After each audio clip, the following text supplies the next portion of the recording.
Now, Paul, the master apologist, the master evangelist, dialoguing with the Greeks, the Athenians, the Epicurean and the Stoic philosophers, who have constructed all kinds of philosophical constructs to kind of define God or apprehend God, and then have constructed idols to reflect the presence of God in their midst.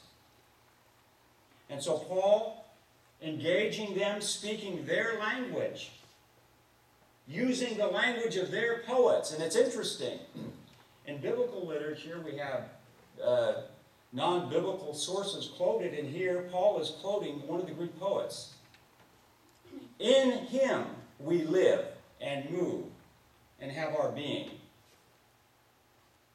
God, the ultimate reality, the source of being, the universal one, the universal consciousness, the one in whom all things are reconciled and unified and hold together, the one who breathes life into all living things and into all creation.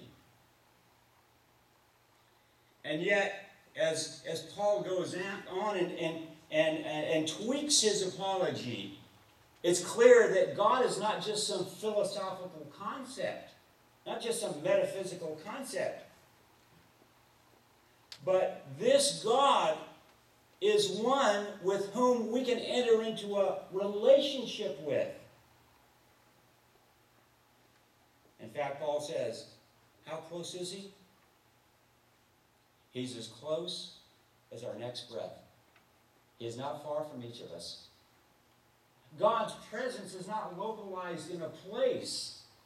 Remember, the Hebrews struggled with that. The temple, that's where God lives. It's not localized in a building or a statue or a book. God's presence is not localized anywhere. If it's localized anywhere at all, it's localized in the human heart. And so that's why I like to say, you'll never find your heart in a temple unless you make a temple of your heart, because that's where God lives. And so the psalmist prayed, God, enlarge my heart. Make it a container of your love. And that was the implication of the Sufi prayer that was read. Enlarge my heart. Make it a container of your love. So here in this text, Paul is pointing to the nature of reality, our origin, our destiny. Maybe reflecting on another psalm, God, you've placed eternity in our hearts.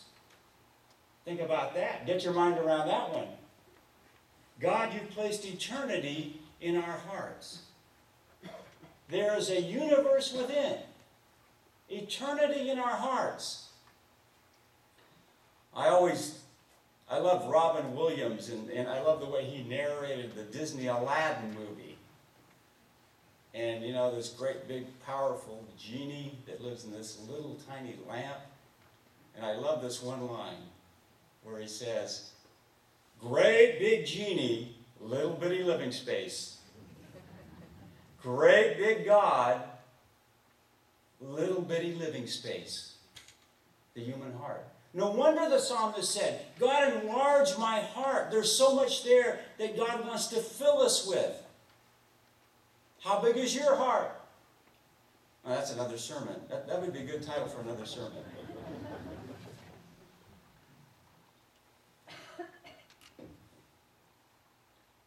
We forget, though, that this is the source of reality. This is reality. And there is one that is the deep source, the sustenance of life, the one God, the one. Hear, O Israel, the Lord thy God is one God, one. And Islam says the same thing. Allah means the unity, the one. And it is that reality, the oneness, which brings that deep ecumenism, which binds all religion together and all people together when we understand how connected we are with the one and with each other. It's the unity as Dick Eichhorn expressed his appreciation for our approach to faith. The unity, the oneness